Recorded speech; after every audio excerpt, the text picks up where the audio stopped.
face buds. The same scenario we try to do here. So thank you for, I hope you will sticking to your face buds and remember your early days in Japan. I have immense pleasure to introduce two prominent doctors in our current class. Not only they are doctors, they are humble human. You can see them, and they down to earth personalities. The first I will introduce Dr. Marvin Sanders.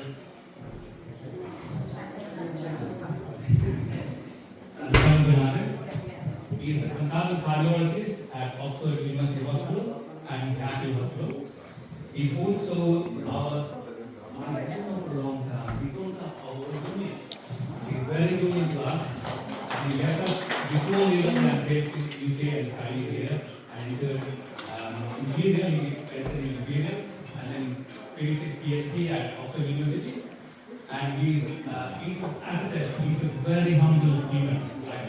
He doesn't behave like a doctor. Right? He's another human, very helpful personality. And not only his medical career, he's another person who has half of his medical life. Half of the year, we've been in Nana, Tiruchi, Vomia, to free medical machines through their healing coil charity. And he's still doing that. And I am greatly honored to welcome Dr. Marvin for his time.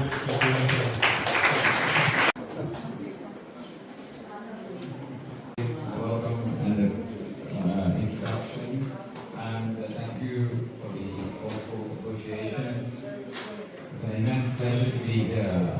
I spent 2 wonderful years under Mr. Dhanavalan, headmaster, in 1994 and 1995 in St. John's College before the war and the situation in Japan kicked us all out, and therefore I moved to the UK. So this is bringing back a lot of memories to see the old Tony McCullough sitting in front. I'm so proud. So thank you very much.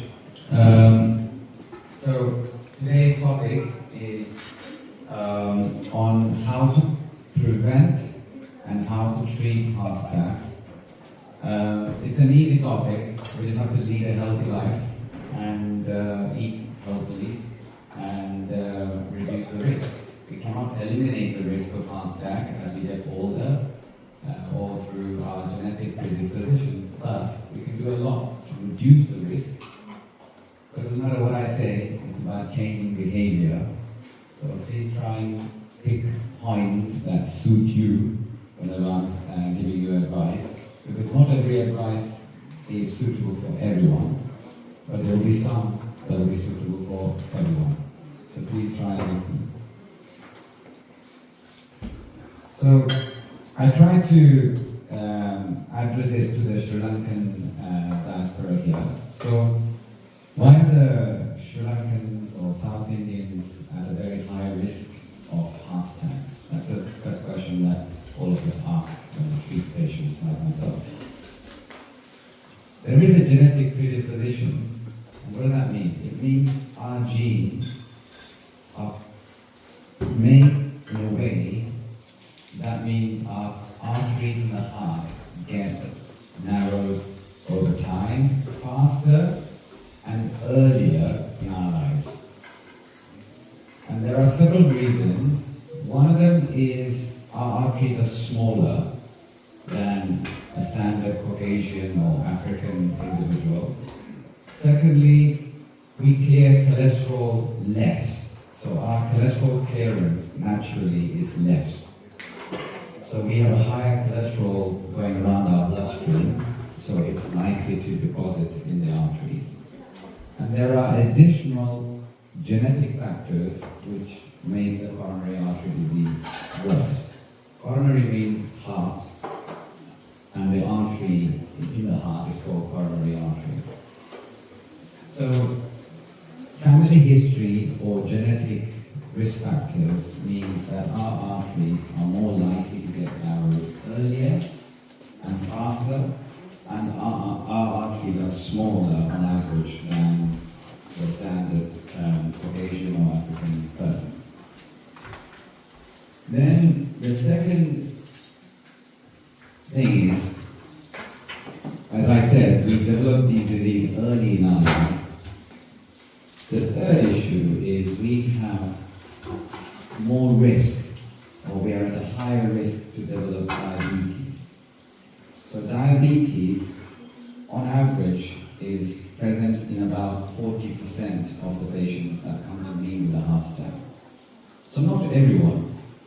About 40% of the patients I treat with heart attack have diabetes, but in Asia, in Sri Lanka, that percentage is a bit higher. So we think the diabetes being more prevalent in Sri Lankans is one of the reasons why we get heart artery disease early. The fourth reason I put there is obesity. Obesity means body weight problem. And obesity in Sri Lankans is different to obesity in the blacks and the whites. We tend to put our body weight around our tummy more.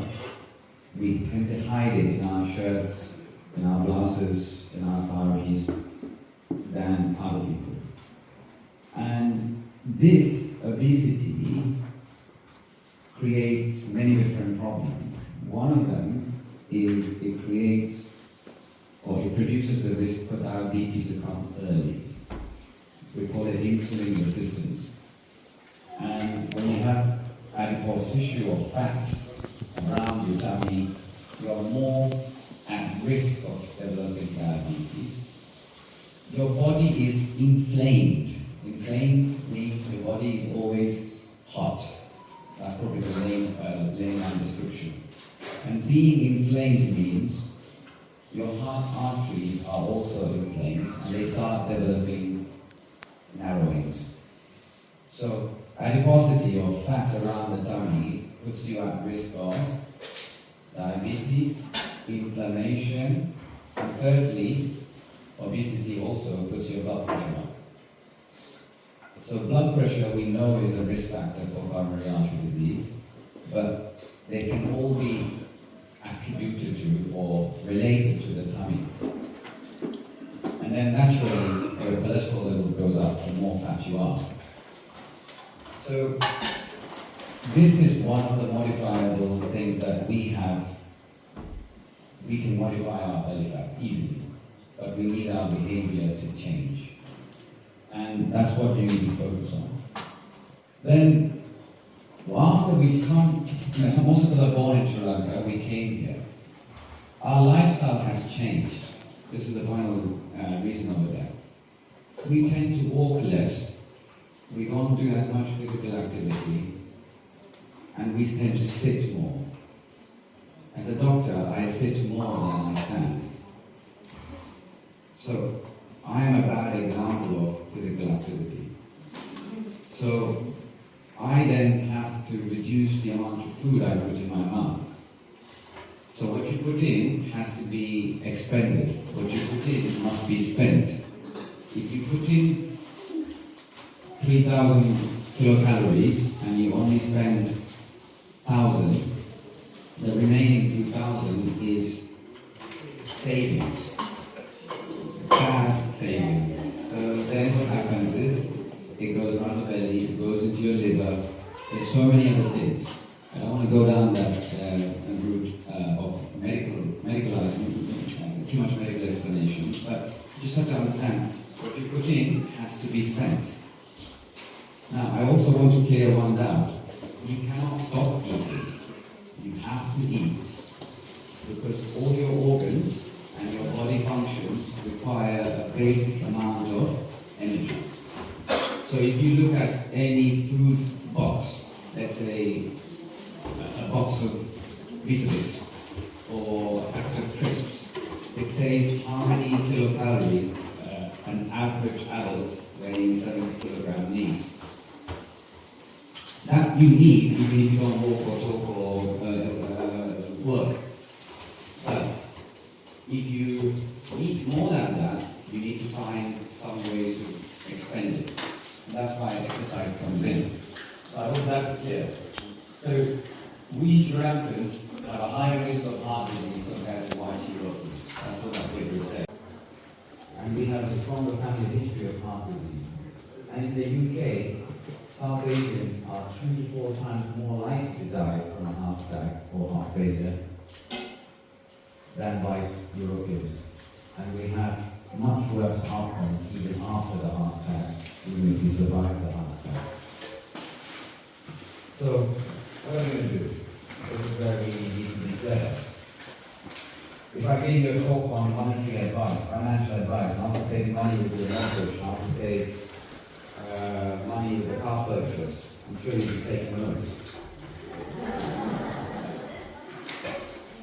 I swear to God, you need to think about your health in the same way. Because if you don't live healthily and longer, there's no point saving money, no point having a nice car, no point having a nice house. And to be honest, no point educating a child at University of Cambridge, because you won't see them graduate. So, it's really, really important that you value your health the same way you value your house, your car, your child, their education, your job, etc. So, blood pressure. I would advise that all of you keep your blood pressure below 120/80, as long as you're not too old. So once we get to the age of 80, 85, I'm okay to accept the blood pressure around 140 over 25, 90. But if you're under the age of 80 and you have no other medical issues as far as your GP told you, try and keep your blood pressure to 120/80. So on average, 130/80 is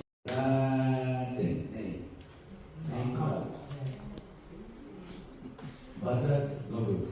Coconut oil, nalladilla. Okay? Dry fruits, again. Small portions of rice, string omelette, roti, fair enough. Biryani without oil, fair enough.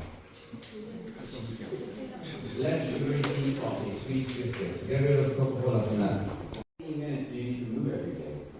This is beyond what you do in your daily walk. So my wife tells me she walks 10,000 steps because she goes up and down the staircase and she looks after the children and she goes to work. And I say, that's not exercise, that's just normal life. You need to walk 30 minutes on top every day. 30 minutes on top. There are many sports people there and they know what I'm talking about. If you want to get fit, your daily life doesn't make you fit.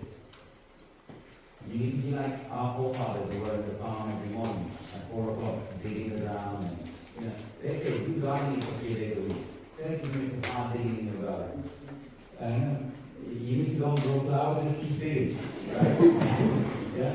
Or like we still have legs, we still have working brains, and you know, we're not stroked out yet. So we should want to do things. Make it exciting, make it fun. Take your wife forward or something. Like just make your routine that. So one of the things they say, really scientists say, is this. What you like doing already, let's say you like to do coffee. You make coffee in the morning and you drink coffee, right? What you have to do is build a new habit on top of that. So the way I do it now is if I'm boiling the coffee, my kettle, I do 10 squats in front of the kettle. So yeah, I just do 10 squats like this before the kettle boils. Because it takes about a minute for the kettle to boil, right? And then once you let your tea bag settle, do another 10. That's 20 squats done. But what you have to tell is, unless I do 20, I won't drink that cup of tea. Honestly, you build it into your routine, you will change. You will see a massive change in your life, okay?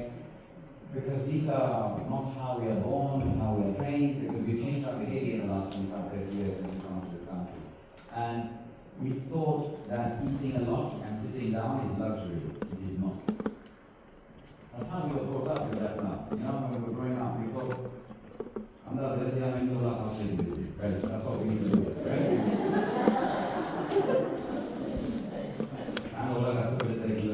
You know? That's how we grew up. But everything has to be in balance. Too much of anything is good for nothing, they say, right? Too much of rest is bad. Too much of sleep is bad. So everything needs to be in moderation. So move every day. Now, this is something that we need to appreciate. So when you go to the doctor, especially for some of these issues, and what does body mass index mean for those who don't know?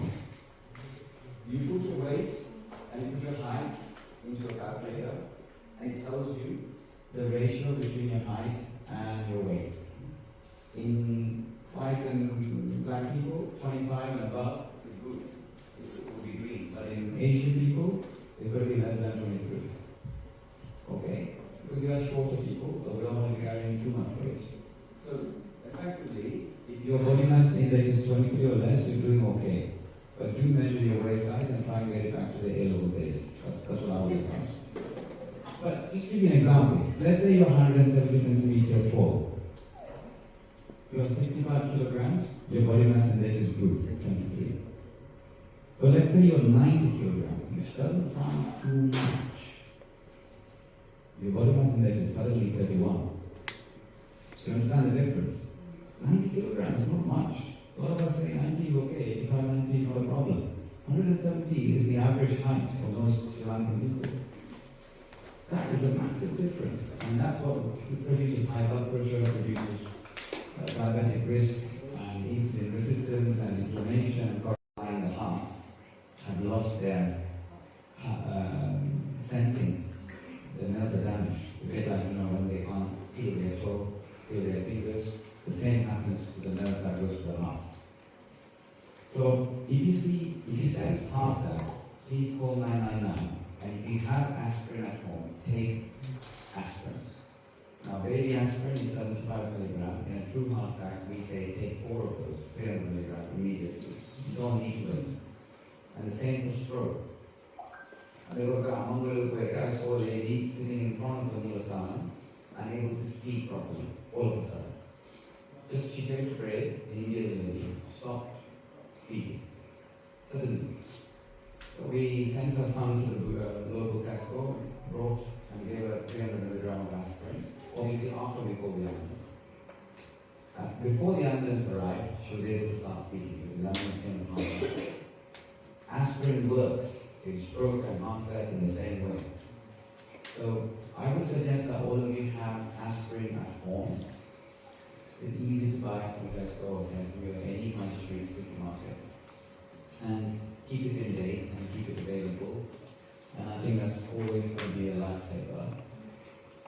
So how is heart attack treated? This is my final slide.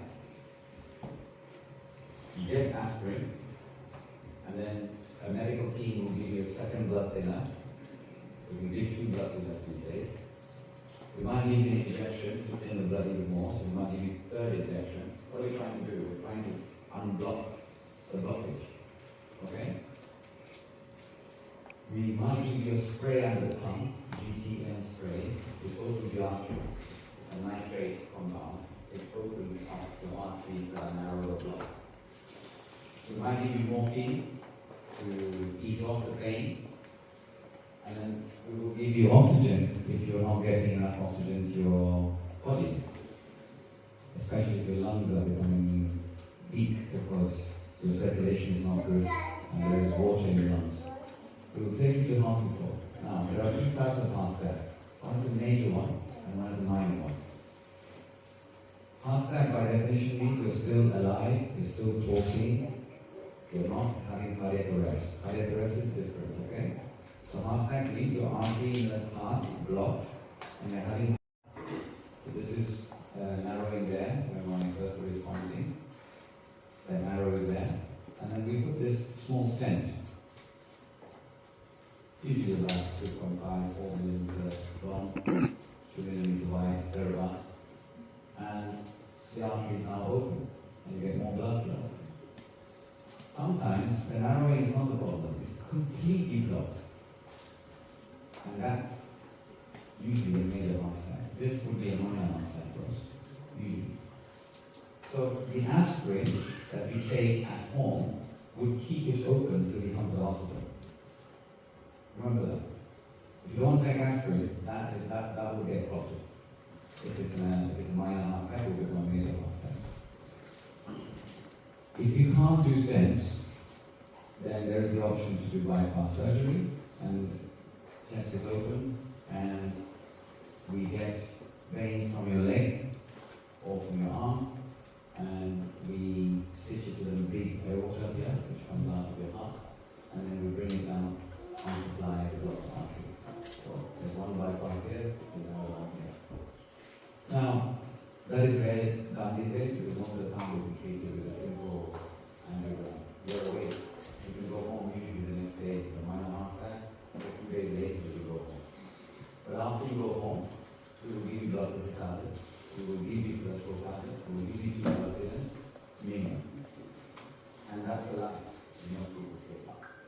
Because we don't want you to get heart weakness again, heart attack again, because you've already done it. And we will tell you to lead a healthy lifestyle. You might notice that I haven't told you to stop smoking anywhere here, but I'm assuming that none of you are smokers here. But smoking is a major risk factor, and I think you already know that, so I didn't need to that much time. But if you are a smoker, please consider that you have stopped it already when you leave this room. And secondly, if you can't stop smoking, please make sure that you go and seek your GP advice or smoking cessation service advice to stop smoking.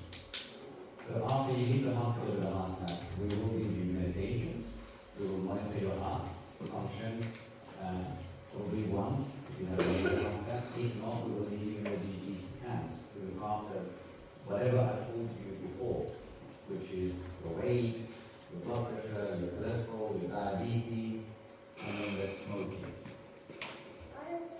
We do refer you for rehabilitation classes so you can get going with exercises.